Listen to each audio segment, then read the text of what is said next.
Sir Abujhmarh जो अभी आप बता रहे थे, अबूझ है ऐसा कहा जाता है, और क्यों ये इतना सेफ रहा है नक्सलियों के लिए?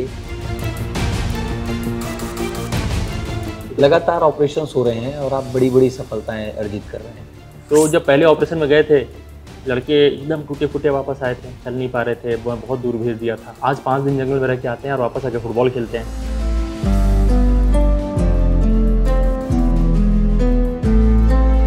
लड़ाई नक्सली और पुलिस की है ही नहीं, तो वो तो यहाँ के आदिवासियों के लिए जी। और विकास के लिए, बाकी बहुत सारी चीज़ों के लिए।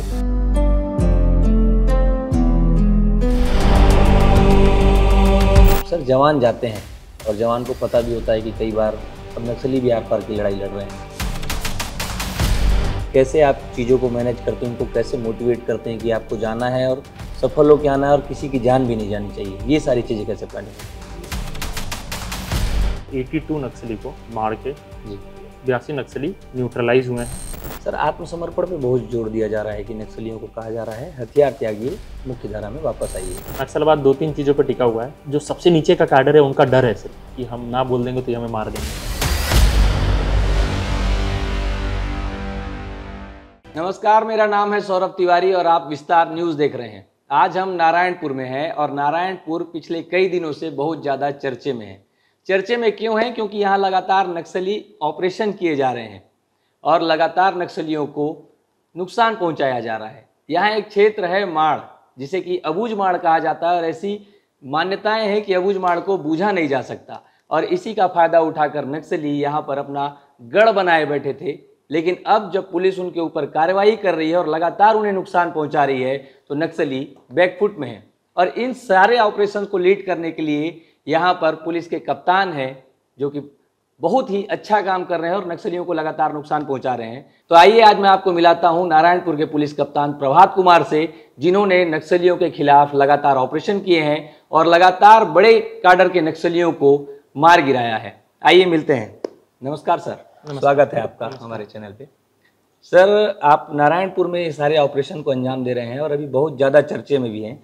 तो सबसे पहले हम यहीं से शुरू करते हैं कि नक्सली का ऑपरेशन जो आप लोग कर रहे हैं, अभी आपने बहुत बड़ा ऑपरेशन अंजाम दिया, क्या था उसका पूरा रूपरेखा है, थोड़ा सा डिटेल बता दीजिए। लगभग 7-8 महीने हुए मुझे नारायणपुर में ज्वाइन किए हुए। जी। तो पिछले 1-2 दशक से, शायद पहले से भी, ये एक रनिंग परसेप्शन, ये जन धारणा एक थी या है भी शायद, कि माड़, अबूझमाड़, आपने भी अपने इंट्रोडक्शन में अबूझमाड़ बोला, तो माड़ में नक्सली सेफ हैं, ज़्यादा सेफ रहेंगे। माड़ को समझना मुश्किल है, उसका रेवेन्यू सर्वे नहीं हुआ है, क्षेत्र जानते नहीं है, और नक्सलियों की पकड़ अच्छी है, बहुत सारी धारणाएं थी। और बहुत शुरू में जब मैं पहली बार अपनी फोर्स से मिला था, उन लोगों को पहले ब्रीफिंग में, पहले के ऑपरेशन की ब्रीफिंग में ये बताया था कि हम लोगों को ऑपरेशन में क्या करना है, नक्सली मारने हैं, नक्सली पकड़ने हैं, नक्सलवाद खत्म करना है, ये सब एक चीज़ है, ये सब लॉजिस्टिक चीज़ें हैं। लड़ाई हमेशा साइकोलॉजिकल होती है, एम जो होता है वो क्लियर होना चाहिए। तो अपने फोर्स को हम लोगों ने बहुत क्लियरली ब्रीफ किया था कि धारणाएं 3-4 बदलनी है, उसके साथ में बाकी चीज़ें हो जाएगी। क्या बदलनी है? कि माड़ किसी को समझ में नहीं आता है, माड़ में ऑपरेशन मुश्किल है, माड़ में नक्सली सेफ है, और माड़ में अगर बाकी सब जगह के नक्सली थक हार कर माड़ में आएंगे और आखिरी लड़ाई माड़ में होगी, इस टाइप की धारणाएं थी। तो पहले शुरू फरवरी मार्च के ब्रीफिंग में फोर्स से हम ये बात करते थे कि ये धारणा बदलनी है और साथ में जो हो जाए। तो 7-8 महीने में धारणाएं हमने ये बदली है, और साथ में क्या हो गया है? साथ में ये हो गया है कि हमने 50 नक्सलियों को कम से कम, और अगर दांतेवाड़ा के साथ का मिला दे, हम अबूझमाड़ में दांतेवाड़ा के साथ कुछ ऑपरेशंस किए हैं साथ में, तो वो मिला दे तो 8 + 24 = 32, 82 नक्सली को मार के जी 82 नक्सली न्यूट्रलाइज हुए हैं। पहली धारणा क्या थी? कि माड़ में पहुंच नहीं है, तो माड़ का कोई कोना नहीं है जहाँ पर सिक्योरिटी फोर्सेस नहीं पहुंची। हम दूसरे जिलों के फोर्स के साथ, एसटीएफ के साथ, नारायणपुर डीआरजी, दांतेवाड़ा डीआरजी और भी फोर्सेस के साथ हम छोटे बेटियाँ निकल जाते हैं। 3-4 बार हम महाराष्ट्र जा चुके हैं, काकू, टेकामेटा, घमंडी, कोड़ता मार्का। हम दक्षिण में बीजापुर, भैरमगढ़ निकल जाते हैं, देखा है हमने ऑपरेशन किया, गोबेल में ऑपरेशन किया है, अभी थुलथुली में किया है। सभी अपने लॉन्च पैड से कम 25 और अधिक से अधिक 40 किलोमीटर एक तरफ से दूर है। और तो सब जगह ऑपरेशन हमने 6 महीने में करके दिखाया। बीच में 3 महीने बरसात थी, एक तरह से हमने 3 महीने में करके दिखाया, और रिजल्ट्स सामने हैं। लोगों को ये लग रहा है कि हाँ इतने नक्सली मरे हैं, इतने नक्सली ढेर हुए हैं, या फिर इतने नक्सली सरेंडर अरेस्ट किए हैं, ये सब तो सफलता है, साथ में तो गिनने वाली चीज़ें हैं। धारणाएं जरूर बदली है। तो अब मोमेंटम के ऊपर है, अब गति किसके तरफ है और धारणा क्या है, नक्सलियों के मन में क्या है, उनके मन में ये वो सब वो निकल गया हो कि हाँ माड़ सेफ है, तो वो धारणा हमने बदली है। तो सर ये जो धारणा आपने बदली है, इसके लिए आपने कैसी प्लानिंग की? क्योंकि जब आप आए थे उससे पहले ऐसा माना ही जाता था कि माड़ सेफ है और वहाँ तक पहुँच नामुमकिन है, तो उसको तोड़ने के लिए, वहाँ तक पहुँच बनाने के लिए कैसी प्लानिंग की आपने और कैसे ये सब संभव कर पाए? नहीं तो जो फोर्सेस है मेरे पास, मतलब एक कहावत भी है, human mind and body can do wonder, मतलब इसकी कोई सीमा नहीं है, इंसान का दिमाग और शरीर क्या कर सकता है। तो जब पहले ऑपरेशन में गए थे, लड़के एकदम टूटे फूटे वापस आए थे, चल नहीं पा रहे थे, बहुत दूर भेज दिया था। आज 5 दिन जंगल में रह के आते हैं और वापस आके फुटबॉल खेलते हैं। तो वो शारीरिक क्षमता है। मानसिक क्षमता, मतलब मानसिक जो कॉन्फिडेंस है, जंगल को समझना, जंगल में रहना, जंगल को अपनाना, नक्सलियों को समझना, लोकल एरिया को समझना, बरसात में नदी नालों और पहाड़ों को समझना। तो मानसिक रूप से भी और टेक्निकली भी साउंड हो गए हैं लड़के, पहले भी थे, क्षमता थी उनके अंदर। तो हम लोगों ने उनको ये चैलेंज ही दिया था कि दांतेवाड़ा में या फिर सुकमा विजयपुर में लड़ाई अगर 10 साल पहले से चल रही है, तो इसका मतलब ये नहीं कि हम पहले 10 साल तैयारी करेंगे और 10 साल बाद लड़ेंगे, समय नहीं, तो इतने ही समय में करना है। और वो लोग करके दिखाए हैं। तो ये ट्रेनिंग है, 3-4 चीज़ें हैं। प्रोफेशनल फोर्स है, बहुत अच्छे तरह से ट्रेंड है, सेंट्रली भी ट्रेंड है, हम लोगों ने भी अच्छी ट्रेनिंग कराई है, जज्बा बहुत है, उत्साह बहुत है, सब मिला के रिजल्ट दिख रहा है। आपके अंदर कहाँ से ये जज्बा आया सर कि ऐसा ट्रेंड करना है लड़कों को, उनके माइंडसेट को ऐसे प्रिपेयर करना है, ये आपने कैसे सोचा? नहीं, ये तो जिम्मेदारी है ना, प्रोफेशनल, ये तो मेरा काम है, मुझे यहाँ पोस्ट किया है, ठीक है, यहाँ से बाहर पोस्ट करेंगे कोई दूसरा काम, ये तो प्रोफेशनल जॉब है मेरा, ये तो बेसिक प्रोफेशनलिज्म है। मुझे मिला यहाँ काम करना है, नक्सलिज्म का रोड बनाना है, रोड बनाएंगे, ऑपरेशन करना ऑपरेशन करेंगे, और डेवलपमेंट प्रोजेक्ट्स को इम्प्लीमेंट कराना वो कराएंगे, फिर कहीं और जाएंगे, जो काम मिलेगा वो करेंगे। लगातार ऑपरेशन हो रहे हैं और आप बड़ी बड़ी सफलताएं अर्जित कर रहे हैं, क्या है इसके पीछे का मुख्य कारण? कैसे देखते हैं आप इन सफलताओं को? नहीं, तो नारायणपुर में यहाँ की सफलताओं को, नंबर ऑफ ऑपरेशन, किलिंग, वो तो एक तरफ है, थोड़ा सा नक्सलिज्म को समझ के ऊपर है। ये भी लोगों को तो ऐसा नहीं है कि सिर्फ पुलिस ऑपरेशन कर रही है और नक्सली लड़ रहे हैं और मर रहे हैं। लड़ाई नक्सली पुलिस की है ही, तो वो तो यहाँ के आदिवासियों के लिए जी। और विकास के लिए, बाकी बहुत सारी चीज़ों के लिए। ये समझना बहुत जरूरी है कि नक्सलवाद अभी टिका किस चीज़ पे है और उनकी स्थिति क्या है। मैंने जहाँ तक देखा है, अबूझमाड़ में और यहाँ के आदिवासी इंतजार कर रहे हैं, वो थके हुए हैं नक्सलवाद से, उनको मौका चाहिए, वो मौका हमने दे दिया है, उनको मौका चाहिए खुद को आज़ाद करने का। आज से 6 महीने पहले सोनपुर रोड में ढोंडरीबड़ा में एक धरना चल रहा था, नक्सलियों के डर से लोग आके बैठे थे, विकास के कार्यों को रोक रहे थे। आकाबेड़ा के आगे तोयामेटा में एक धरना था, अभी भी ओरछा में एक धरना है। सब जगह रोड नहीं जाने देंगे, कैंप नहीं, बहुत सारी चीज़ें, विकास के कार्य आगे नहीं जाने देंगे। आज के डेट में सोनपुर के आगे 2 कैंप खुल गया, मसपुर और होफरादी, इधर आकाबेड़ा के आगे कस्तूरमेटा और मोंदी खुल गया है। अब जब हम आगे चले गए हैं, फोर्सेस आगे डिप्लॉयमेंट हो गई है, कैंप खुल गया, नक्सलियों का आना कम हो गया, यही गांव वाले अब मांग कर रहे हैं कि मुझे अपने गांव का रोड चाहिए। जो रोड का विरोध कर रहे थे, अब सारे गांव वाले, वो कतुलनार हो, वो कदेर हो, कलमानार हो, इकमेटा हो, कोकामेटा के आसपास के गांव हो, सब इरकभट्टी के आसपास के गांव, सब विकास के कार्यों की मांग कर रहे हैं। क्यों कर रहे हैं? उनको अभिव्यक्ति की आज़ादी मिली है कि अब नक्सलियों का डर नहीं है, मुझे क्या चाहिए मैं बताऊंगा, और जो नहीं चाहिए मैं अपने मर्जी से बताऊंगा।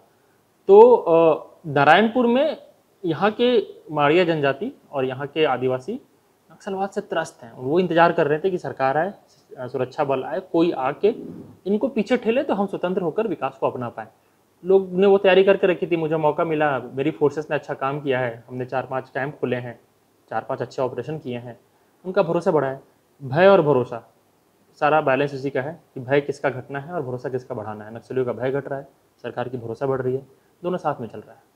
सर आपने फोर्स पे एक नया जान फूंक दिया, आपने डीआरजी को बहुत अच्छे से हैंडल किया है, कैसे मोटिवेट करते हैं आप अपने जवानों को? डीआरजी हमेशा से लोकल फोर्स है, उनका स्टेक है, बस्तर कहाँ जाएगा, अबूझमाड़ कहाँ जाएगा, नारायणपुर कहाँ जाएगा, क्या विकास होगा, क्या हिंसा होगी नहीं होगी, उसका उनका पर्सनल स्टेक है, परिवार है उनका घर है, उनके खेत है, उनके जंगल है जी। तो उन्होंने तो इस लड़ाई को अपनाया है, डीआरजी ने, बस्तर फाइटर्स, उन्होंने तो इस लड़ाई को अपनाया है। बाकी उसके बाद उसमें हमें और क्या ऐड करना था? जब समस्या कोई अपना ले तो उसका समाधान निकाल ही लेता है। हमें क्या ऐड करना था? हमें प्रोफेशनलिज्म ऐड करना था, ट्रेनिंग ऐड करना था, टेक्निकल कैपेबिलिटी ऐड करना था, और साहस वाहस एहसास दिलाना था। साहस तो है उनमें, उत्साह है उनमें, उसका एहसास दिलाना था। ये 2-4 चीज़ें हमने की है जिसका रिजल्ट हमें दिखा है। सर मैं यही जानना चाह रहा हूँ कि ये सारी चीज़ें पहले से थी, इंफ्रास्ट्रक्चर भी थे, जवान यही थे, ट्रेनिंग भी मिल रही थी, और ऐसा कहाँ चूक हो जा रहा था कि जब भी कोई ऑपरेशन होता था तो कैजुअलिटी होती थी ज़्यादा, लेकिन अब ऐसा हो गया है कि जवान जा रहे हैं, हज़ारों की संख्या में जा रहे हैं, बड़े बड़े ऑपरेशन कर रहे हैं, और हम बहुत अच्छे से सेफली वापस भी आ जा रहे हैं, बहुत अच्छे से सारी चीज़ों को प्लान कर रहे हैं। 2-3 चीज़ें हैं। इवोल्यूशन एक चीज़ होती है। जी। पहले इंसान बच्चा होता है, फिर जवान होता है, बड़ा होता है, बूढ़ा होता है, समझदार होता है समय के साथ। तो नक्सलवाद के साथ लड़ाई में सुरक्षा बलों ने बहुत सीखा है, और इतना सीख के कोंडागांव, जगदलपुर, बस्तर, दांतेवाड़ा, इन क्षेत्रों से नक्सलवाद को बहुत हद तक ख़त्म किया है। कांकेर से बहुत हद तक ख़त्म किया है। लड़ाई अब 2-3 जिलों में है। तो इस इवोल्यूशन में बहुत सारी चीज़ें सीखी हैं, जिसको यूज़ करके अब हम बता रहे हैं कि हमने क्या गलतियाँ नहीं करनी है, क्या करनी, क्या उसके लिए क्या ट्रेनिंग करनी है, कैसे सीखना है। तो एक तो इवोल्यूशन से लोगों ने सीखा है। दूसरा है कि एक और चीज़ अभी हो रही है पूरे बस्तर में कि सभी लड़ रहे हैं। मतलब सुकमा में भी ऑपरेशन एक ही दिन, बीजापुर में भी अपने क्षेत्र में हो रहा है, जी। दांतेवाड़ा में भी हो रहा है, यहाँ हो रहा है, तो सभी लड़ रहे हैं साथ में अपने अपने जगह पे। फिर सभी साथ में एक जगह भी आके लड़ रहे हैं। मेरे पास ऐसे भी गोबेल का मेरा एक ऑपरेशन था जिसमें 4 जिले की डीआरजी गई थी। दांतेवाड़ा की डीआरजी गई थी, कोंडागांव की डीआरजी गई थी, जगदलपुर की डीआरजी और मेरी डीआरजी गई थी। तो सब एक जगह एक दूसरे के काम में भी। तो जिले का जो बाउंड्री है, जो नक्सलियों के मन में था कि नारायणपुर कांकेर बाउंड्री में हम रहते हैं, तो ना कांकेर आएगा ना नारायणपुर जाएगा। तो हम 5 बार जा चुके हैं, कांकेर 5 बार आ चुका है। कांकेर ने 29 वहीं मारे थे बॉर्डर में जी। तो, और हम साथ में भी ऑपरेशन कर चुके हैं। वैसे ही महाराष्ट्र बॉर्डर में रहते हैं, तो ना तो गढ़चिरौली से फोर्स आएगी ना हम जाएंगे। तो फिर हम वहाँ जाकर हमने तो गढ़चिरौली के पूरे सीनियर फॉर्मेशन को खत्म कर दिया। उनके ये 2 एसजेडसी न्यूट्रलाइज हुए हैं, उनके कंपनी नंबर 10 का कमांडर न्यूट्रलाइज हुआ है, कंपनी नंबर 10 का इंचार्ज जो एसजेडसी था वो भी न्यूट्रलाइज हुआ है, और 10 3 13 नक्सली हमने गढ़चिरौली के मारे हैं। तो एक्सपेक्टेशन, आदमी क्या उम्मीद कर रहा है उससे आगे निकल जाना है। वो ये उम्मीद कर रहा है कि कौन आएगा यहाँ पे, वो उम्मीद कर रहा है कि कौन आके इतने दिन रह लेगा, और वो तो इस उम्मीद को तोड़ा है हमने। हम वहाँ गए हैं, हम वहाँ जाके 5 दिन रहे हैं, हम जाकर उनको घेरे हैं, लड़े हैं, और फिर वो धराशायी हुए हैं। कितने सफल हुए हैं सर आप इस पूरे नक्सलियों के जो भी ऑपरेशन कर रहे हैं, आपके हिसाब से आप कितने सफल हैं? नहीं, तो बहुत कम है, ये तो बिल्डअप है। ठीक है, आज की सफलता को हम आज से नहीं आंक सकते। पिछले 10 साल में क्या हुआ है जी। पिछले 30 साल में क्या हुआ है, नक्सलियों ने क्या किया है। इसी ज़िले में सुरक्षा बलों ने झारा घाटी में बलिदान दिया है, कड़े मेटा में बलिदान दिया है, इरपान और आदिर बड़ा में तो हमने बहुत सारे अपने जवान और अधिकारी खोए हैं। इसी कंपनी 6 को, जिसके अभी 30-31 लोग मारे गए हैं, इसी कंपनी 6 ने हमें बहुत। उसके अलावा दूसरे जिलों में तो उन चीज़ों से सीख कर, और पुराने अधिकारियों ने बहुत काम किया है, अलग अलग तरह। पहले रिसोर्सेज कितने थे, पहले इंफ्रा कितना था। फोर्सेस तो तब की बनी हुई है, ये तो पका पकाया मिला है मुझे, समय मिला है सर मैं देख रहा था कि आपने इंफ्रास्ट्रक्चर डेवलपमेंट पे बहुत काम किया है, चाहे आप सुकमा में रहे हो तो यहाँ आए हो, तो कैसे उसका फ़ायदा मिलता है आप लोग को? नहीं, वो यहाँ भी लोग पूछते हैं। यहाँ पर एक अभियान हमने चलाया, सारे ऑपरेशन को हम एक अभियान के अम्ब्रेला में रखते हैं, माड़ बचाओ अभियान। तो ये अब जैसे इस लिमिटेशन में नहीं समराइज करके छोड़ देना है कि पुलिस का काम क्या है, तो नक्सलियों से लड़ना, नक्सलियों को मारना, नक्सलवाद को खत्म करना है। ये तो बहुत ही लॉजिस्टिक और लिमिटेड एम है, ये एम ही नहीं है। जो भी हम नक्सल विरोधी अभियान चला रहे हैं या माड़ बचाओ अभियान चला रहे हैं, वो उसका मकसद क्या है? नारायणपुर से आज से 30 साल पहले ट्रकें छोटी बिटी सीधा जाती थी, सोनपुर होकर चली जाती थी। जी। नक्सलवाद आया, अभी वो रोड ही बंद है, बाइक नहीं जा पाती है। आज से साल 2 साल 4 साल के अंदर नारायणपुर से जिले से बाहर हम 5-6 दिशा से निकल पाए।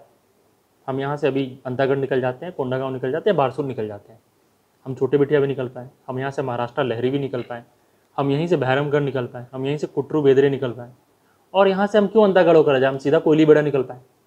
तो अंतागढ़ भी जाए, कोयली बेड़ा भी जाए, और छोटे बिटिया सभी दिशा में सड़कें हो। फिर और उस विकास के क्या मायने हैं? कुतुल में कोई एक बंदा खड़ा हो अपनी साइकिल में बैठे, तो उसकी साइकिल एक तरफ लुढ़के तो नारायणपुर आ जाए, दूसरी तरफ जाए तो लहरी चले जाए। ऐसी सड़कें हो, और इन सड़कों के साथ बाकी विकास पहुँचे। बहुत सारी चीज़ें। आज एक जर्नलिस्ट भी हो, अगर अपनी आज़ादी से, अपनी मर्जी से पूरे माड़ में घूम नहीं सकता जी। तो माड़ में घूमने की स्वतंत्रता सिर्फ पुलिस वालों और सिर्फ नक्सलियों को क्यों हो? अभी तो 2 ही लोग स्वतंत्र घूम रहे हैं, नक्सली जब चाह रहे जहाँ घूम रहे हैं, और पुलिस भी स्वतंत्र माड़ में घूम रही है। जिसका जहाँ घर है, जहाँ ज़मीन है, जिसका परिवार है, जो छोड़ के आए हैं, जर्नलिस्ट है और दूसरे लोग हैं, बिजनेसमैन है, सब जा पाएँ। जहाँ जाना हो वहाँ स्वतंत्र होकर जा पाएँ। जो अंदर के लोग हैं, जो गाँव वाले हैं, वो भी स्वतंत्र रूप से अपनी बातें रख पाएँ। गारपा जैसा बड़ा गाँव है जहाँ के लोग 30 साल से गाँव छोड़ कर आए हैं क्योंकि नक्सलियों ने भगा दिया है। इंतजार कर रहे हैं, हम कैंप खोलेंगे, जाके घर में रहेंगे। तो नक्सल विरोधी अभियान का मकसद नक्सली मारना, नक्सली खत्म करना, नक्सलवाद खत्म करना, ये लिमिटेड है। ये तभी होगा जब साथ में यहाँ का विकास हो जाएगा। तो आपने इंफ्रास्ट्रक्चर की बात की थी, इंफ्रास्ट्रक्चर के थ्रू ये सब जाएगा, ये वो चाहते हैं। और यही तो ये विरोधाभास है, आयरनी बोलते हैं, कि 50-60 साल पहले जब भी नक्सलियों की विचारधारा आई थी, यही थी कि आपने विकास नहीं किया है, हम उसके विरोध में आंदोलन कर रहे हैं कि आपने विकास नहीं किया है। और टेबल पलट गई है, अब सरकार पागल है विकास करना, और वो गुमराह कर रहे हैं गाँव वालों को कि रोकने के लिए। ओरछा में धरना में बैठा दिया है लोगों को, सिर पे बंदूक टांग के, कि आपको धरने बैठना है, आपको रोड यहाँ से आगे बढ़ने नहीं देना। हम सोनपुर से अपराधी तक ले गए हैं, हम इधर आकाबेड़ा से पुतुल तक ले गए हैं, लगभग ओरछा के भी आगे जाएंगे। तो विकास की जो वो है पाइपलाइन है, वो जाएगी किस रोड से ही जाएगी। तो इसलिए इंफ्रास्ट्रक्चर बहुत इंपॉर्टेंट है। सर, अबूझमाड़ जो अभी आप बता रहे थे कि अबूझ है ऐसा कहा जाता है, और क्यों ये इतना सेफ रहा है नक्सलियों के लिए? ऐसी क्या चीज़ें हैं वहाँ पे जिसके लिए वो लोग यहाँ पे कहीं से भी अगर मूवमेंट होता था तो माड़ उनके लिए सेफ जोन था, गढ़ कहा जाता था, नक्सलियों का सैन्य उसके लिए यहाँ होता था, बड़े बड़े नक्सली यहाँ पे रहते थे। अब सारे लोग को आप लोग न्यूट्रलाइज कर रहे हैं, तो ऐसा क्या कारण था कि माड़ उनके लिए इतना सेफ जगह था? नहीं, सबसे पहले तो मैं इस भ्रम में नहीं हूँ कि माड़ से नक्सली भाग गए हैं। अभी बहुत नक्सली हैं। नहीं, मैं ये नहीं बोल रहा हूँ, मैं उस पर आ रहा हूँ। अब वो सेफ समझ रहे हैं कि नहीं, वो जरूर समझ रहे थे। वो जो धारणा थी, तो जियोग्राफिकली बहुत मुश्किल है अबूझमाड़।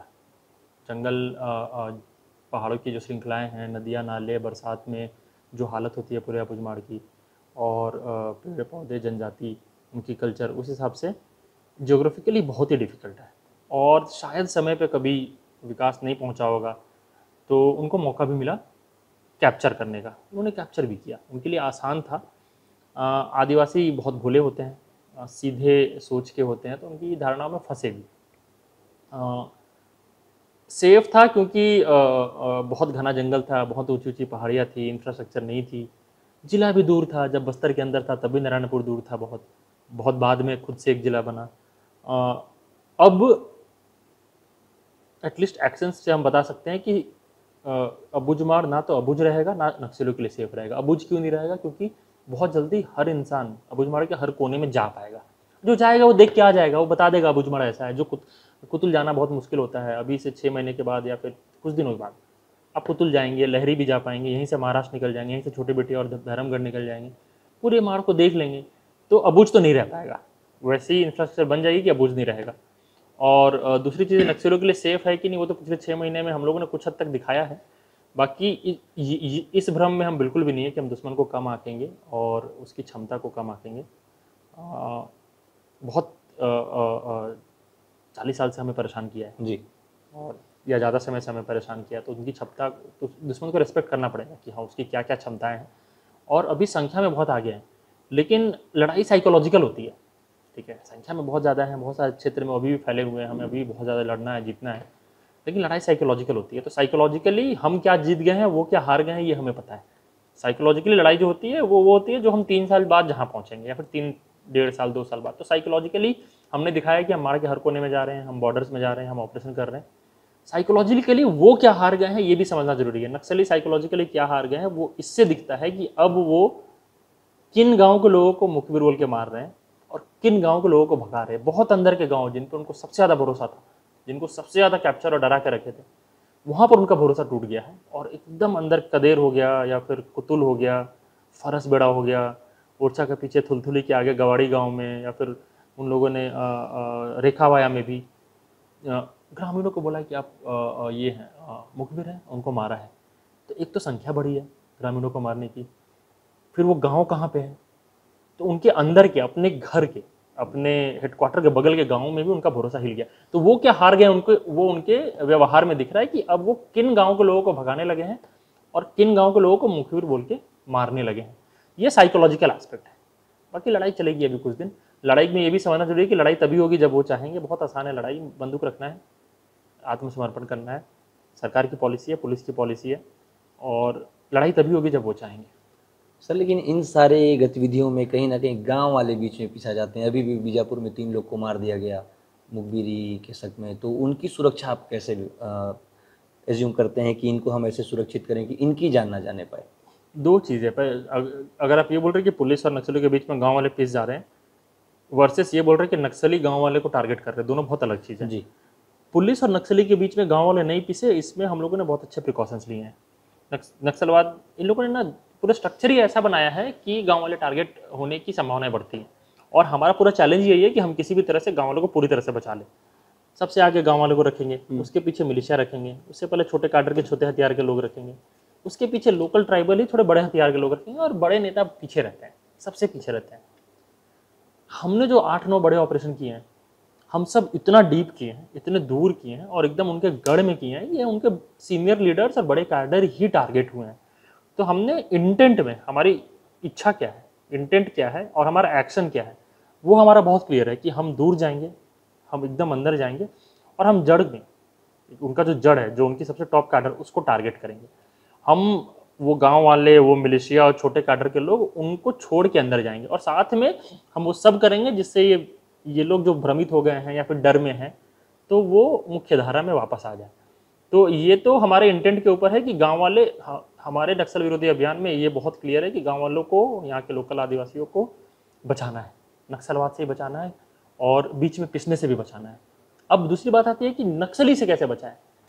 दोनों के बीच पिसने से बचाना है, ये तो मैं बहुत क्लियर हूँ, और हम वो बहुत सफल तरीके से कर पा रहे हैं। नक्सली से कैसे बचाना है, ये तो उनका भरोसा टूट गया है, ठीक है, वो ये तो उनकी बौखलाहट है। नक्सलवाद 2-3 चीज़ों पर टिका हुआ है। जो सबसे नीचे का कैडर है, उनका डर है सिर्फ कि हम ना बोल देंगे तो ये हमें मार देंगे, जो आप बता रहे हैं कि जिनको मार दे रहे हैं, जो गांव वाले हैं, मिलिशिया हैं, जो नीचे कैडर हैं, उनके डर पे थोड़ा सा नक्सलवाद टिका है। जो बीच के कैडर है, उनके हथियार के नशे पे टिका है। लेकिन सबसे जरूरी जो ऊपर का कैडर है, जो सीनियर लीडर है नक्सलियों के, जो बस्तर के बाहर के हैं, दूसरे राज्यों के हैं, महाराष्ट्र के भी हैं, तेलंगाना के भी हैं, और भी जगह के हैं, हमने एमपी के भी बड़े कैडर्स को मारा है। तो उनके जिद पे, ठीक है, जो एक्चुअली विचारधारा थी वो तो सब जगह से हिल गई है, भरोसा सीनियर लीडर को भी नहीं रह गया है।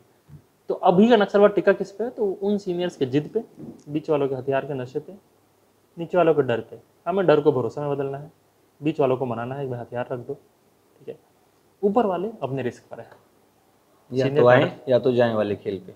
तो वही है ना, लड़ाई तो यही है कि आप चूज कर रहे हैं लड़ना है, नीचे वाले चूज भी करें तो भी हम नहीं लड़ेंगे।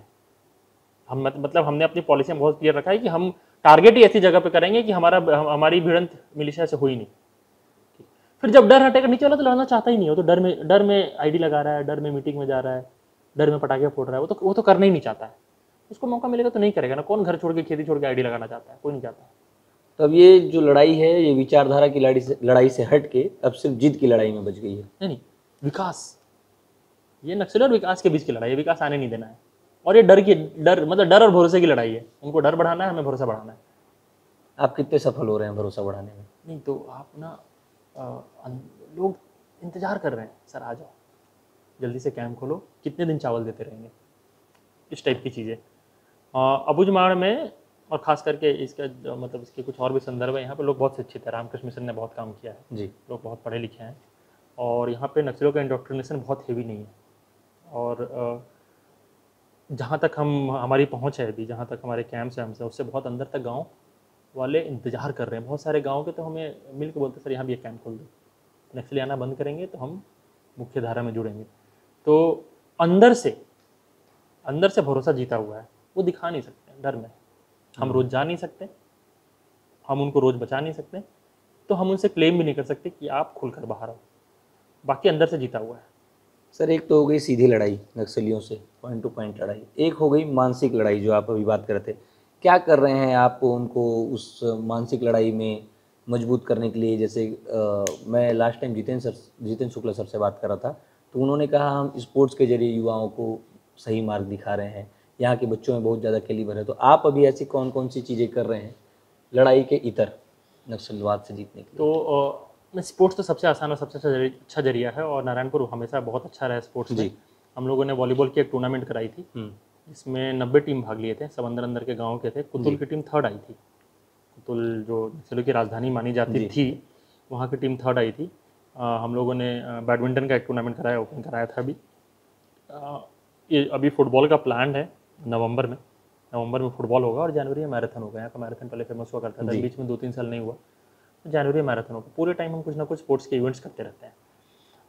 इसके अलावा विकास के कार्य में उनको इंक्लूड करते हैं। बहुत सारे डेवलपमेंट के काम है उसमें उनको इंक्लूड करते हैं। तो यहाँ की युवा बहुत दिक्भ्रमित नहीं है, ठीक है। और ख़ास करके हम अब हमारी पहुँच बहुत अंदर तक पहुँच गई है, हम बहुत अंदर तक पहुँच गए हैं और कनेक्ट हमारा डायरेक्ट हो गया है विलेजर्स के साथ। सरकार का, पुलिस का, प्रशासन का कनेक्ट ठीक ठाक डायरेक्ट हो गया है, ठीक है। वैक्यूम नहीं है। किसी वैक्यूम को भर के रखे थे, वैक्यूम को शून्य बोलते हैं। कभी कोई शून्य रहा होगा जिसको भरे होंगे, उसको हमने उस वैक्यूम को रहने नहीं दिया है। उनके पास ज़्यादा स्पेस बचा नहीं। विकास की मांग पे उनकी विचारधारा थी, विकास के विरोध पे आ गए हैं। जिसके लिए आंदोलन कर रहे थे उसको मारने लगे हैं और विचारधारा के आगे उनकी बंदूक आ गई है, तो बहुत बल बचा नहीं है। आप जाते हैं सरगस्त में अंदर? जाता हूँ, बड़े वाले में नहीं जाता हूँ। मैं जब पहले एडिशनल एसपी था तब जाता था, बीएसपी बनने के बाद। हाँ, अब यहाँ से बैठ के उनको गाइड करना होता होगा। सर, जवान जाते हैं और जवान को पता भी होता है कि कई बार अब नक्सली भी आर पार की लड़ाई लड़ रहे हैं, तो ये हो सकता है कि वो लोग भी घात लगाए बैठे हों, तो एक जान का खतरा तो होता ही है। आप जिला के मुखिया होने के नाते सब जवानों की जिम्मेदारी भी आप हैं।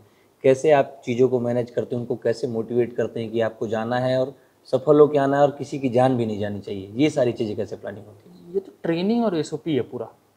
ट्रेनिंग, प्रैक्टिस और एसओपी है। ये लॉजिस्टिक एस्पेक्ट हो गया। हम उनको बहुत अच्छे से ट्रेन करते हैं। सारी पास्ट की गलतियाँ और सारे केस स्टडीज़ उनको बताया है, कैसे चलना है, कैसे छुपना है, कैसे बचना है, कैसे आड़ लेना है, वगैरह वगैरह। वो सारी ट्रेनिंग के पार्ट उसको प्रैक्टिस में लाते हैं। और दूसरा है जज्बा, साहस और जज्बा, साइकोलॉजिकल विल और कॉन्फिडेंस। तो ये जो साहस, जज्बा, विल, कॉन्फिडेंस, ये जो है ये तो लड़के ही आता है, तो लड़का आ गया है, ठीक है। अभी तक पिछले 8 महीने में हमें एक शहादत देनी पड़ी है। एसटीएफ के एक जवान हमारे शहीद हुए हैं ज़िले में, लेकिन उसके अलावा 70-80 नक्सली हमने मारे हैं। और वो एक शहादत भी कीमती है, लेकिन लड़ाई अच्छी लड़े हैं और 2-3 इंजरीज हुई हैं हमें, लेकिन ओवरऑल लड़ाई बहुत अच्छी मजबूती से लड़े हैं। क्या लगता है सर, 2026 का जो टारगेट दिया हुआ है गृह मंत्री अमित शाह ने, अचीव कर लेंगे आराम से? इंडियन फोर्सेस पे बहुत भरोसा है। माननीय गृह मंत्री जी को भी है, ज़िले पे भी है और बस्तर पे है, पूरी व्यवस्था पे है। हमारे सीनियर अधिकारी, मेरे स्तर पे, नीचे के बल, सब पे बहुत भरोसा है और मुझे तो पूरा भरोसा है अपने बल पे। और गति हमारे साथ है। जो गति है, 2 चीज़ें हैं, गति हमारे साथ है, ऑपरेशन अच्छे हो रहे हैं, लोग हमारे साथ हैं, इंतज़ार कर रहे हैं। तो होप बदलाव ले आती है। तो पहले तो उम्मीद आनी चाहिए, उम्मीद आ रही है, बदलाव आ जाएगा। टीम गजब की तैयार की है सर। ऊपर के स्तर के जो अधिकारी हैं या गृह मंत्री जो टीम तैयार किए हैं, आप हो गए, बाजू में दंतेवाड़ा के एसपी और सुकमा में किरण सर हो गए, आप लोग सब आसपास के बैच के हैं। और मैं उनसे ही बात कर रहा था तो बोले हाँ, हमारी आपसी अंडरस्टैंडिंग भी बहुत शानदार है और सब वही यंग जनरेशन के और बहुत तेज़ी से काम कर रहे हैं, सोच से ज़्यादा तेज़ी से काम कर रहे हैं। आप लोग का कैसा है आपस में तालमेल, कैसे काम करते हैं? नहीं, हम तो हाथी के दिखाने के दांत हैं, ठीक है। हाथी के दिखाने के दांत है। डीआरजी जो फोर्सेस है, जो ग्राउंड फोर्स है, जो डीआरजी है, जो सीएपीएफ के जवान जो ग्राउंड पे जा रहे हैं, खाने के दांत वही है, बदलाव लाने के दांत वही है। बाकी हम दिखाने के दांत हैं। पॉलिसी वाइज बहुत ज़्यादा हार्मोनाइजेशन, बहुत ज़्यादा कोहेरेंस आया है। 4-4 जिले की फोर्सेस एक साथ लड़ती है, एक जगह जाती है, तो नक्सलियों की उम्मीदों से बहुत आगे हमारा कोहेरेंस आ रहा है। लेकिन जो मेजर फैक्टर है वो नीचे लड़ने वाले जवानों का उत्साह, ट्रेनिंग, उनकी टेक्निकल कैपेबिलिटी, उनकी सावधानी और उनकी ही कैपेसिटी है, वही मेन। सर, आत्मसमर्पण पे बहुत जोर दिया जा रहा है कि नक्सलियों को कहा जा रहा है हथियार त्यागिए, मुख्य धारा में वापस आइए। कैसे पॉसिबल होगा ये? आत्मसमर्पण और हथियार, 2 शब्द मैंने पकड़े हैं इस पर। पहले आत्मसमर्पण पे आता हूँ। मैंने जैसे बोला था, लड़ाई तभी होगी जब वो चाहेंगे, वरना बहुत आसान है, हथियार रख देना है। हथियार आत्मसमर्पण पे एक और बात बोलूँगा। अभी सुरेश सलाम जी DVCM है था, अभी मारा गया है यहाँ पे तुलतुली में। सुरेश सलाम की फैमिली के साथ मैं आज से 3-4 हफ्ते पहले बैठा था, क्योंकि कम से कम 30-40 नक्सलियों के परिवार के साथ पर्सनली बुलाकर मिलकर बैठ चुका हूँ, उनसे रिक्वेस्ट किया हूँ कि अगर आपकी कोई कांटेक्ट है, आपसे मिलना जुलना है तो आप रिक्वेस्ट करिए, अपने तरफ से भी चिट्ठी लिखिए, मेरे तरफ से भी लिखिए। आपके गांव में बिजली आ गई है, आपके गांव में टीवी चल रहा है, आपके गांव में टावर है, आपके गांव में खेती हो रही है, विकास के सारे काम आ रहे हैं, आकर घर में रहे, सरेंडर कर दे।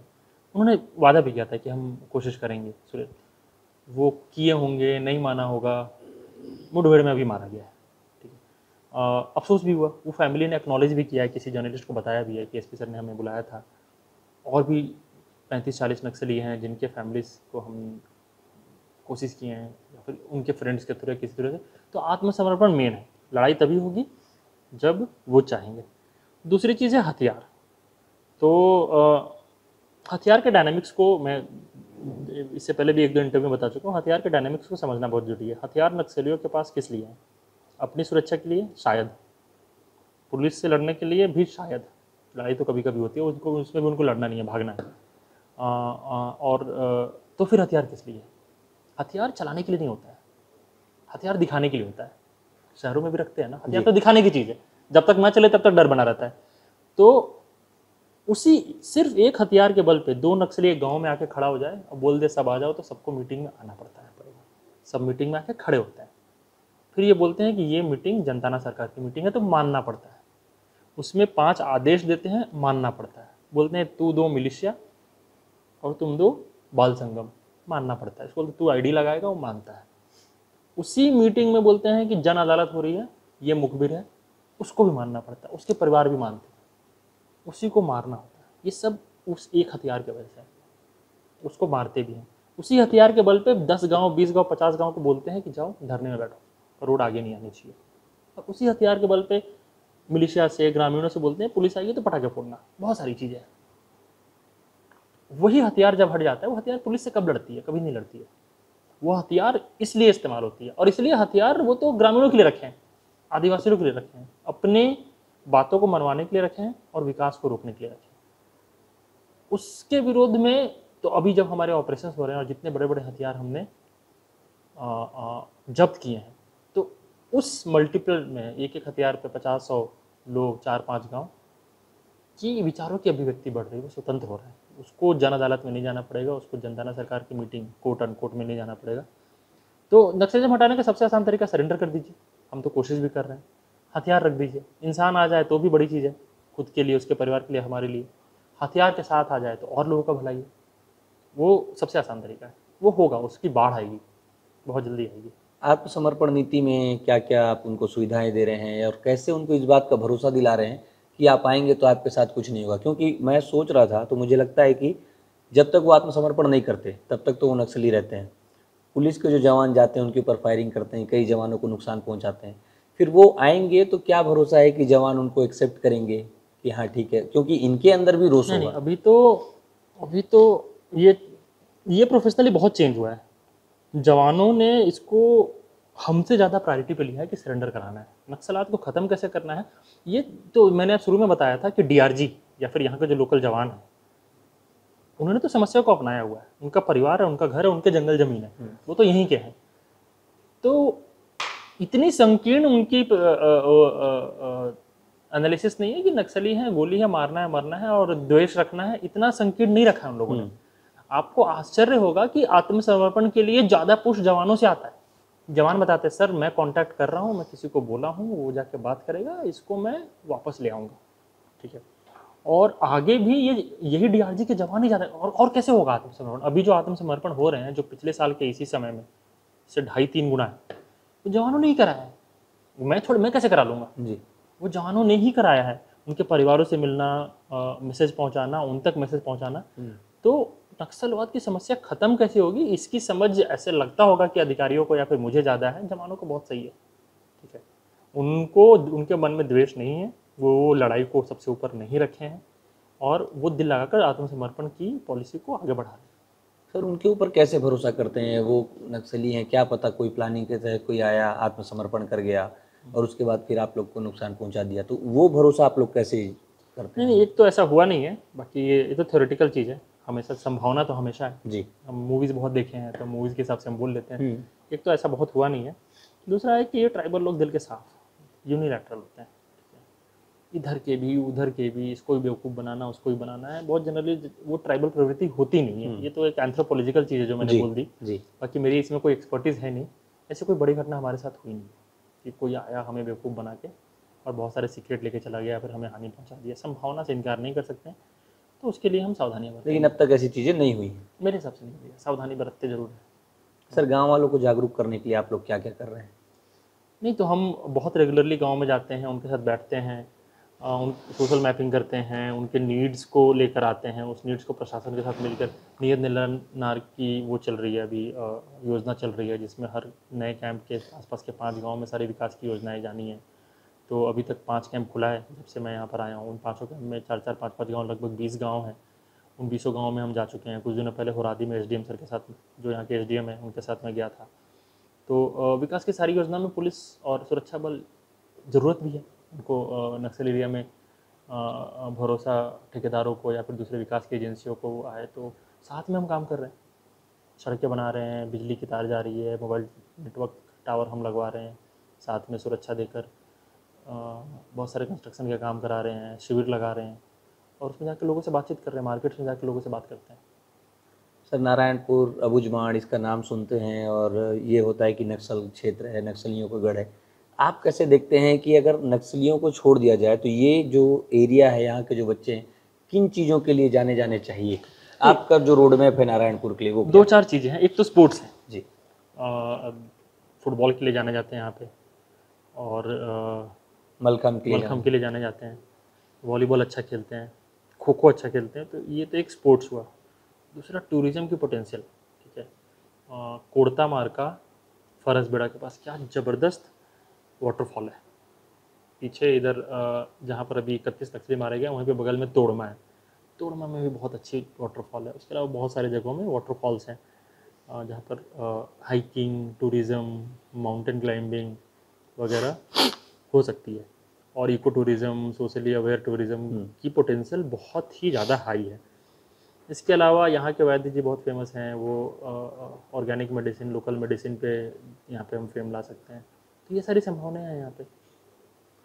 शिक्षा को लेके आप लोग क्या कर रहे हैं सर जिसमें कि यहाँ के बच्चे आगे बढ़े अभी तो एक रामकृष्ण आश्रम एक अच्छा मॉडल सफल मॉडल यहाँ पे रहा है रामकृष्ण आश्रम ने और उससे मुझे ऐसा लगता है जैसा मेरा पर्सनल ओपिनियन है कि हमें नक्सलवाद से लड़ने में बहुत आसानी होगी कि थोड़ी शिक्षा या अच्छी शिक्षा जो रामकृष्ण मिशन ने यहाँ पे दी है कुतुल तक गारपा तक इधर ओरछा में कोका मेटा कच्चा पाल में उनके आश्रम है तो यहाँ के लोगों में रैशनैलिटी है सही गलत की समझ अच्छी है लोगों भ्रमित होने का या दिग्भ्रमित होने का एक सीमा है ठीक ठाक पढ़े लिखे लोग हैं तो कि कभी रीज़न दो तो वो समझ जाते हैं साउथ बस्तर से यहाँ पे आसान है लोगों को सही मायने दिखाना समझाना रैशनल डिस्कशन करना तो शिक्षा के मामले में रामकृष्ण आश्रम ने एक अच्छा काम किया है उसके अलावा गवर्नमेंट के बहुत सारे आश्रम्स हैं पूरे बस्तर में आश्रम के मॉडल पे ही एजुकेशन चलता है तो आश्रम है और बाकी और भी हम अंदर अंदर बनाएंगे युवाओं को कुछ नया तरीका दे रहे हैं क्या सर कि युवाओं को रास्ता दिखाने के लिए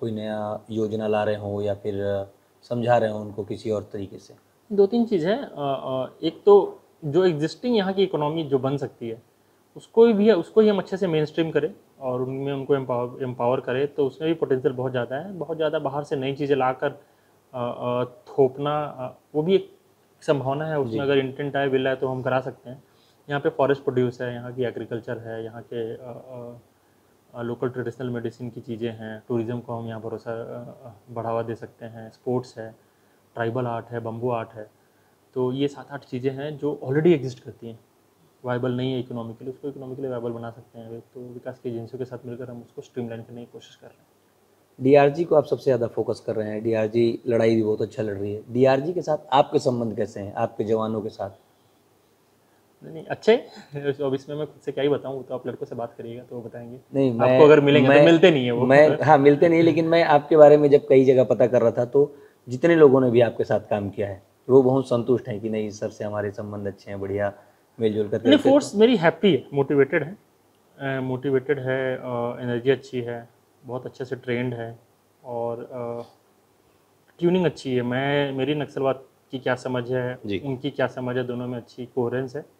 और मेरी समय के साथ क्या क्या सफलता लानी, किस लेवल तक पहुंचना है, उसकी जो समझ है, जो मेरी इच्छा है उसमें, और उनकी जो उसमें उनका जो विल है या फिर उनकी जो कैपेसिटी है, दोनों में अच्छा सिंक्रोनाइजेशन है। सर आपकी इच्छा, जो आपकी विल की आप बात कर रहे हैं, क्या है आपकी इच्छा? मतलब आप क्या देखना चाह रहे हैं आने वाले सालों में अपने नारायणपुर को लेके, अपने काम को लेके और ये नक्सलवाद के खात्मे को लेके? आप कैसा रोड मैप अपने लिए तैयार करते हैं? देखिए, दो तीन चीज़ें हैं, मतलब बहुत सरल भाषा में, ज़्यादा ऑपरेशन करिए, ज़्यादा नक्सली सरेंडर कर पाएँ, और नहीं लड़े तो मारे जाएं, ये तो बहुत सरल भाषा में है। थोड़ा सा इसका ये संकीर्ण सुपरफिशियल एनालिसिस है। बाकी कम से कम और सबसे पहले जी। 40 साल पहले का हमारा जो बिना हिंसा वाला था वो आ जाए, तो हिंसा खत्म हो। दूसरी चीज़ है कि अभिव्यक्ति की आज़ादी मिल जाए। अभी कौन क्या बोल रहा है, नारायणपुर शहर में भी कैमरे पे कोई नहीं बोलेगा कि ये सही है गलत है, जो नक्सलियों की विचारधारा से मैच नहीं करती है। तो वो बल आ जाए लोगों में, वो भरोसा आ जाए, और नक्सलियों का भय उस लेवल तक कम हो जाए कि लोग अपने स्वतंत्र अभिव्यक्ति दे पाए, बता पाए मुझे रोड चाहिए या नहीं चाहिए, या फिर मुझे बिजली चाहिए, मुझे खेल मैदान नहीं चाहिए, तालाब चाहिए, तालाब नहीं चाहिए, खेल मैदान चाहिए, खेती नहीं करना है, मुर्गी पालन करना है। तो अपनी विचारों की अभिव्यक्ति के लिए नक्सलियों का भय, नक्सलियों का साया हटाना जरूरी है। तो वो एक चीज़ है कि हाँ, नक्सलियों का भय कम करना है और सरकार का भरोसा बढ़ाना है। बाकी दिखने की चीज़ें क्या है, दिखने की चीज़ें ये है कि नारायणपुर से हम 5 दिशा में बाहर जा पाएँ, तो सड़कें हो, उन सड़कों से बाकी विकास की चीज़ें चली जाएँ, इकोनॉमिक अपॉर्चुनिटीज़ वहाँ पे पहुँचे, और हर कोई अपनी मर्जी से बिना डर से पूरे माड़ में कहीं भी जा पाए। वो पुलिस वाला हो, वो बिजनेसमैन हो, वो यहाँ का लोकल ट्राइबल हो, वो गांव वाला हो जिसको नक्सलियों ने भगा दिया है, वो वापस अपने गांव जा पाए और फिर कहीं भी जा पाए। और फिर वो जर्नलिस्ट हो जो अपनी मर्जी से कहीं भी जा पाए और वापस आकर अपनी आज़ादी से लिख पाए। ये भी आप लोकल जर्नलिस्ट से या फिर बाकी लोगों से बात करके देख सकते हैं कि इन जनरल नक्सल एरिया में, सुकमा, बीजापुर, नारायणपुर में कहीं भी चले जाना, स्टोरी कर लेना और आकर अपनी आज़ादी से लिख लेना, ये जर्नलिज्म का ड्रीम होना चाहिए। जी। ठीक है, वो भी आएगा। अभी तो नहीं है तो अच्छी बात है, लेकिन शायद नहीं। कितना % आप देखते हैं कि ये लड़ाई लड़ी जा चुकी है और कितना % बाकी है? नहीं, बहुत बाकी है। बहुत बाकी है। परसेंटेज में बहुत बाकी है, स्पीड बहुत ज़्यादा होगी। जितना परसेंट, अगर आप मतलब संख्या में कहाँ डाला जाए इसको, उस पर नहीं जाते हैं। लड़ाई बहुत ज़्यादा ग्रे और परसेप्शनल है जी। लेकिन ये समझना जरूरी है कि अगर मैं बोल दूँ 80% बाकी है, इसका मतलब ये नहीं है कि 8, 10, 20 साल लग जाएंगे। परसेंटेज कितना ही बाकी हो, तेज होगी, परसेंटेज बहुत जल्दी घटेगा। मतलब अब जो बाकी लड़ाई है उसको जल्दी अचीव किया जाएगा। बहुत तेजी होगी, गति बहुत ज़्यादा होगी। मतलब ये जो 2026 का मार्च है, वो हम मान के चलें कि आप लोग की तरफ से ग्रीन सिग्नल है कि हाँ, हम अचीव कर ले जाएंगे। 2026 के मार्च में लोग संतुष्ट रहेंगे। सर, जो भी हमें टारगेट मिला है, जो भी हमें काम मिला है, सारे काम करने वाले और वो टारगेट को असेस करने वाले, बट इससे ज़्यादा उस टारगेट से जो लोग बेनिफिट होने वाले, गांव वाले, ट्राइबल्स, यहाँ पे नक्सलियों को छोड़ के सब खुश रहेंगे, सब संतुष्ट रहेंगे।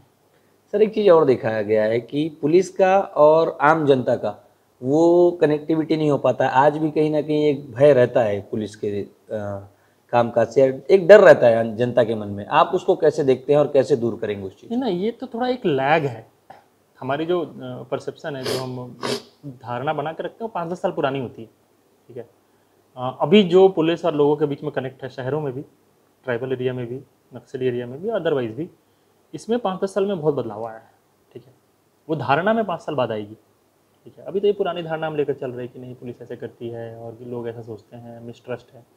वो धारणा कुछ समय बाद बदलेगी। फील्ड में बदली है, रिलेशंस ज़रूर बदल रहे हैं, धारणा भी बदलेगी। सर आप एक ज़िले के कप्तान हैं, आपको एक तरफ पुलिसिंग भी देखनी होती है, एक तरफ फोर्स को भी मैनेज करना होता है।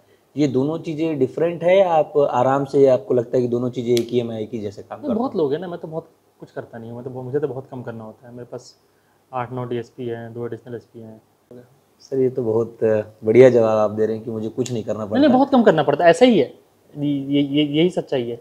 और वो भी होता है मल्टीप्लायर इफेक्ट, एक जगह काम अच्छा हो तो दूसरा जगह खुद ही इंसान अच्छा करता है। आप नक्सली में 4 अच्छे ऑपरेशन करके आओ तो थाने का स्टाफ खुद ही अच्छा काम करेगा, खुश रहता है।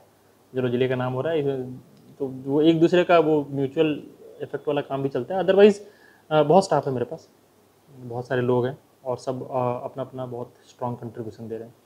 सर एक चीज़ और देखा गया है, बहुत से ऐसे अधिकारी हैं आपके पास जो काफ़ी समय से नक्सल क्षेत्र में काम कर रहे हैं और अब वो कहीं ना कहीं अपने घर की तरफ भी जाना चाहते हैं। उनके अंदर भी एक कहीं हताशा है कि अब हम कब अपने घर की तरफ, प्लेन जो आए हैं रायपुर बिलासपुर ऐसे जगहों से, तो कहीं आप देखते हैं क्या उनमें कोई हताशा हो या उनको मोटिवेट करने की ज़रूरत पड़ रही है? बाहर क्या निकल के आ रही है इसमें ऐसा नहीं कि ये पूरी तरह से गलत है। पॉलिसी लेवल की बात है, सरकार इस पर कभी कोई एक्शन जरूर लेगी, लेकिन आप ये पता करिएगा कि कितने लोग अभी यहाँ आना चाहते हैं, ठीक है, और जो यहाँ है उसमें से कितने लोग एक्टिवली पार्टिसिपेट करना चाहते हैं। आप सरप्राइज रहेंगे, मेरे ऑपरेशन में एक ऑपरेशन में 6 डीएसपी गए थे, सिर्फ एक ऑपरेशन में, एक एडिशनल एसपी और 6 डीएसपी, और कोई ऑपरेशन नहीं होता जिसमें 2 से कम डीएसपी जाते हैं। तो हाँ, कुछ लोग बहुत दिनों से बस्तर में हैं जी, फिर भी ऐसे, अब जैसे अभी मैं वैसे ऑपरेशन का नाम नहीं लूँगा, लेकिन अभी पिछले कुछ दिनों में हमने एक ऑपरेशन निकाला था जिसमें एक अधिकारी मतलब इंस्पेक्टर जो 10-12 साल से यहाँ पे है, बस्तर में है, वो खुद बोला मुझे ऑपरेशन जाना है, ठीक है। बाकी दूसरे ऑपरेशन में 2-2 डीएसपी, एडिशनल एसपी, 3-4-6 तक डीएसपी, एडिशनल एसपी जा रहे हैं, जिला खाली रहता है, सब जंगल में रहते हैं। तो वो माहौल जैसा जैसा बाहर परसेप्शन है उतना बुरा नहीं है। बाकी परिवार से के साथ रहना तो चाहते हैं ये लोग, बदलाव तो चाहते हैं करियर में, तो एक अच्छा है। नहीं मैं इसको एज ए बुराई के हिसाब से नहीं पूछ रहा था, मैं ये जानना चाह रहा था कि ऐसा है तो उन लोगों के अंदर भी हताशा होती होगी। इच्छा है लेकिन हताशा नहीं है। देखिए, घर जाने की इच्छा है, कुछ लोगों के अंदर प्लेन जाने की इच्छा है, यहाँ रहकर काम करने की हताशा नहीं है। यहाँ पर जब तक है बहुत काम कर रहे हैं। सर एक चीज़ देखा जाता है, जब भी मुठभेड़ होता है तो एक खबर आती है कि फर्जी मुठभेड़ का आप लोग के ऊपर कई बार आरोप लगाया जाता है, उसको आप कैसे देखते हैं? तो पिछले 7-8 महीने में नहीं आया है, ठीक है। दूसरी चीज़ें हैं कि रिजल्ट ना खुद ही बता जाता है। DKZC मरा है, सारे बड़े लीडर हैं, सब पहचान हो रहे हैं, वेपन्स मिल रहे हैं, एक ऑपरेशन में 20-20 ऑटोमेटिक वेपन मिल रहे हैं, 4 AK-47, 6 SLR, 2 LMG, 4-6 इंसास, वो एक ऑपरेशन में इतने वेपन मिल रहे हैं। तो क्या फर्जी मुठभेड़, कहाँ से फर्जी मुठभेड़? और फिर तो रिजल्ट दिखा जाता है। बाकी कुछ पुरानी धारणाएं और एकेडमिक एक्सरसाइज है, ठीक है। जिसको जो बोलना है बोलेगा, किताब मतलब कागज़ रखिए। देखो, लोगों को समय और जगह भरना है। ये पेज में जगह है, मेरे पास पेन है, मेरे पास समय है, तो मैं कुछ लिख के भरूंगा। जिसको जो काम है वो कर रहा है, बाकी रिजल्ट से दिख रहा है, उसमें वैसा कोई डाउट किसी के मन में है नहीं। खास करके नारायणपुर में किसी भी एक भी ऑपरेशन में कोई भी लांछन नहीं लगा है। सर ये नक्सलियों के पास बहुत ज़्यादा ऑटोमेटिक वेपन्स मिलते हैं जब आप लोग ऑपरेशन करते हैं, कहाँ से आ रहे हैं इनके पास आज भी? एक वो उन्होंने एक रिपोर्ट भी जारी किया था कि अभी भी 80% जो 20% ही आप लोग रिकवर कर पाए हैं। बाकी ये तो बाहर के गणित पता नहीं कहाँ से आया, ये तो हमारे द्वारा दिया गया गणित नहीं है, बाहर से कोई नहीं, वो वहाँ से उनके तरफ से आया है, जो नक्सलियों से भी नहीं आया था, कहीं ये कहीं किसी जर्नलिस्ट से ही आया था, जो भी है जी। या फिर मैं श्योर नहीं, हो सकता नक्सलियों से आया होगा। लेकिन इसमें 2 चीज़ बोलूँगा। एक तो हथियार कब के हैं, पुराने हैं, जो थाने लूटे थे, आर्मरी पहले लूटे थे। बहुत सारे ऑपरेशन में जब हमें बहुत बड़ी बड़ी शहादतें देनी पड़ी है, तब वो हथियार लूटे गए हैं। अब हम लड़ाई में बहुत सक्षम हैं, बहुत एफिशिएंट है, बहुत ट्रेंड है। हमें लॉसेस ना के बराबर या फिर कहीं छोटी लॉसेस देने पड़ रही है, तो वो हथियार उनके पास नई सप्लाई नहीं आ रही है। बट लड़ाई हथियार की है ही नहीं। सबसे पहले तो हथियार था भी किसके लिए? पुलिस से लड़ने के लिए था ही नहीं, मैंने अभी एक्सप्लेन किया था। हथियार तो गाँव वालों को डराने के लिए। और दूसरी बात है, लड़ाई हथियार की है ही नहीं, लड़ाई तो धारणा की है, लड़ाई तो विचारधारा की है। विचारधारा टूट चुकी है, ठीक है। भय बहुत दिन चलेगा नहीं, भरोसा लोगों का पुलिस में और प्रशासन में जाग गया है। तो शायद समय ऐसा आ जाए कि हथियार लेके वो बैठेंगे अकेले। मतलब जनाधार की लड़ाई है ना, कोई उनकी बात माने, हमारी नहीं माने, और हमारी बात माने, उनकी नहीं माने। उनका भय खत्म हो और हमारा भरोसा है, उनको बोलना है कि हमारा भरोसा कम हो, उनका भय बना रहे। तो लड़ाई तो इन चीज़ों की है। बाकी हथियार शायद वो दिन आ जाएगा कि उनके पास हथियार भी होगा और लड़ने लायक नहीं होंगे, तो लड़ाई हथियार की नहीं है। सर विचारधारा की लड़ाई आप बता रहे हैं कि 1967 से ये विचारधारा चालू हुई, बीच में एक गैप आया, लगा कि नक्सलवाद खत्म हो गया, फिर से 80 के दशक से बस्तर में फिर से ये लोगों ने पैठ बनाई। कहीं ऐसा तो नहीं कि अभी आप लोग बहुत ज़्यादा ऑपरेशन कर रहे हैं, फिर ये लोग शांत हो जाएं, फिर से नई प्लानिंग करें और फिर कहीं और तेज़ी से पनप जाए, ऐसा कुछ लगता है क्या आपको? तो क्योंकि विचारधारा की लड़ाई एक खत्म नहीं हो सकती। नहीं, लड़ाई को समझना, इतिहास को समझना बहुत जरूरी है। मैं बहुत ज़्यादा नकारूंगा नहीं आपने जो बोला है जी, लेकिन फिर से मैं जस्ट पहले वाले पॉइंट पे आऊँगा कि लड़ाई है ही नहीं कि हमने नक्सली मारे, नक्सली को डराया, फिर छूट गए, फिर उनका पनप गया। विकास ले आ दें, लोगों में भरोसा आ जाए, उनका भय खत्म हो जाए। एक बार उनका भय खत्म हो जाएगा तो भय वापस नहीं आएगा। एक बार हमारा भरोसा जग जाएगा तो भरोसा नहीं जाएगा, और वो भरोसा को बना के रखना वो तो हमारा काम है ना। वो तो प्रशासन का, पुलिस का और सरकार के अलग दूसरी एजेंसी का तो हमारा काम है। तो हमारा एम अभी इतना लिमिटेड है ही नहीं कि हाँ यहाँ पे 50 नक्सली हैं, 30 सरेंडर हो जाए, 20 मर जाए तो फिर नक्सलिज्म खत्म। वो नक्सलिज्म है ही नहीं, संख्या नक्सलिज्म नहीं है। वो विकास हो जाना चाहिए, उनको जो चाहिए वो मिलना चाहिए, उनको जो नहीं चाहिए वो नहीं जानी चाहिए, और उनका भरोसा बन जाना चाहिए कि ये सही साइड है। बाकी ये तो गलत एनालिसिस है कि नक्सलिज्म ऊपर गया नीचे गया। जगदलपुर से ख़त्म हुआ है, कोंडागांव से ख़त्म हुआ है, दोबारा नहीं आया है, और दांतेवाड़ा से ख़त्म हुआ है। अब हम कुतुल के लोगों को क्या बोलते हैं कि आपका कुतुल वैसा ही होना चाहिए जैसा बेनूर अब बन गया है। बेनूर पहले कुतुल जैसा था, अब कुतुल को बेनूर बनना है जी। कुतुल को गीदम बनना है। गीदम में भी बहुत नक्सलिज्म था पहले, तो कुतुल को क्या बनना है? कुतुल को बेनूर बनना है, गीदम बनना है, कुआकोंडा बनना है, तोंगपाल बनना है, छिंदगढ़ बनना है, जहाँ पे नक्सलिज्म खत्म हो गया। तो ये हम कुतुल के लोगों को बताते हैं। यही हम जब कुतुल को बता देंगे तो कल जाकर हम जटवर में बताएंगे, या फिर हम बहुत अंदर जाकर लंका वंका में बताएंगे। तो जहाँ पे भरोसा जीते हैं, जहाँ पे विकास आ गए, वहाँ पर नक्सलिज्म वापस नहीं आया, और बाकी अन्य जगह पे भी हम लेकर आएंगे। सर, नक्सलवाद जब बढ़ा, लोग गांव आए, नक्सलवादी गांव आए, हथियार लेकर आए, युवा उनसे वे प्रेरित हुए, आकर्षित हुए। जैसा भी आपको भी देखकर युवा प्रेरित होते हैं कि मुझे भी आईपीएस बनना है, ऐसा वर्दी पहनना है। आप उनको प्रेरणा देने के लिए क्या कर रहे हैं? या उनका कोई क्लास लेते हैं, या उनको मोटिवेट करते हैं, या उनको रास्ते दिखाते हैं, कुछ करते हैं? तो थोड़ा सा पर्सनल ओपिनियन है ये। बहुत कम एज में लोगों को किसी एक कैरियर के लिए बहुत ज़्यादा मोटिवेट करके उनकी जो ऑप्शंस को बहुत लिमिट करने में मैं भरोसा नहीं करता हूँ। ठीक है, समय आएगा तो अपना कैरियर वो चूज़ करेंगे। मैं ये ज़रूर युवाओं से बात करता हूँ कि अपनी इच्छा और अपने वो चॉइस के हिसाब से कोई एक दो चीज़ें चुने, उसमें अपने आप को एक्सेल करें।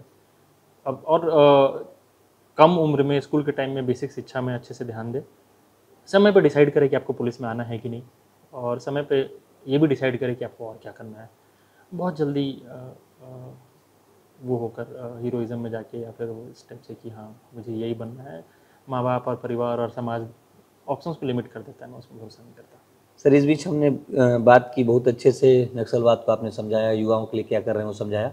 कुछ ऐसी चीज़ जो छूट गई हो, मैं नहीं पूछ पाया हूँ, और आप कहना चाहें अपने जनता से, नारायणपुर के लोगों से या युवाओं से, तो आप कह सकते हैं। जैसे ये नक्सलवाद के बारे में हम बात करें, 3-4 स्टेक होल्डर हैं। सबसे पहले तो सीधा नक्सलियों की बात करते हैं। तो जो निचले काडर के लोग हैं, उनसे हमारा रिक्वेस्ट है कि माड़ को बचाइए। किससे बचाइए? तो देश के बाहर की विचारधारा से, और बस्तर के बाहर के या फिर राज्य के बाहर के लीडर से। आपको दिग्भ्रमित करके रखे हैं। आप उनके डर से बाहर निकलिए और उनके साए से बाहर निकलिए, हथियार रखिए, मुख्य धारा में आइए। पुलिस के साथ आने की जरूरत नहीं है, प्रशासन के साथ आइए, विकास के साथ आइए। जो बीच के नक्सली हैं, जो हथियार लेके घूम रहे हैं, हथियार रखिए। आप ये समझिए कि जो आपके शीर्ष नक्सली नेता है वो कभी नहीं लड़ते हैं। वो आपको दिग्भ्रमित रखकर, आपको आगे रखकर, आपको ढाल बनाकर और अपनी किसी फर्जी विचारधारा के नशा को, उस नशे में है जिसमें सारी हानि यहाँ के लोकल आदिवासियों की है, जो कि नक्सली काडर में भरे हुए हैं। तो बाहर आइए। और दूसरी बात है कि विकास, पुलिस की भी स्पीड बहुत तेज़ है और विकास की भी तेज़ है। तो पुलिस की स्पीड को भी समझिए, सुरक्षा बलों की, और जल्दी से हथियार डाल दीजिए। और विकास की स्पीड, गति भी तेज़ है, तो जल्दी से आके उसका फ़ायदा भी उठा लीजिए। ये तो हुई बात नक्सलियों की। जो टॉप काडर है उनके लिए तो सीधा है कि भाई एक साथ लेकर सबको छोड़ दो विचारधारा को, वरना आपको तो हम सीधा टारगेट करेंगे। जो गांव वाले हैं उनको बताना है कि अगर आप जगदलपुर जाते हैं तो अपने नारायणपुर को जगदलपुर जैसा बनाइए, गीदम जैसा बनाइए, कुआकोंडा जैसा बनाइए, या फिर छिंदगढ़, बेनूर, अंतागढ़, ये सब जगह नक्सलियों का प्रभाव था, आज बहुत आगे निकल गया है। तो उस दिशा में आगे आइए, नक्सलियों के साए से बाहर आइए और विकास का साथ दीजिए। और इसके अलावा जो विकास की एजेंसी है, हम लोग साथ में मिलकर काम करेंगे। सर, आपने सारी चीज़ों के बारे में बहुत अच्छे से बताया, आपका बहुत बहुत धन्यवाद। तो आपने सुना नारायणपुर के पुलिस कप्तान को, नक्सलवाद पे इन्होंने खुलकर बात की, कैसे युवाओं को सही रास्ता दिखाएंगे और नक्सलवाद को कैसे खत्म करेंगे। ये सारी बातें उन्होंने बताई। हमारी बातचीत आपको कैसी लगी कमेंट करके ज़रूर बताइएगा। अच्छी लगी हो तो अपने लोगों तक शेयर करिएगा। धन्यवाद।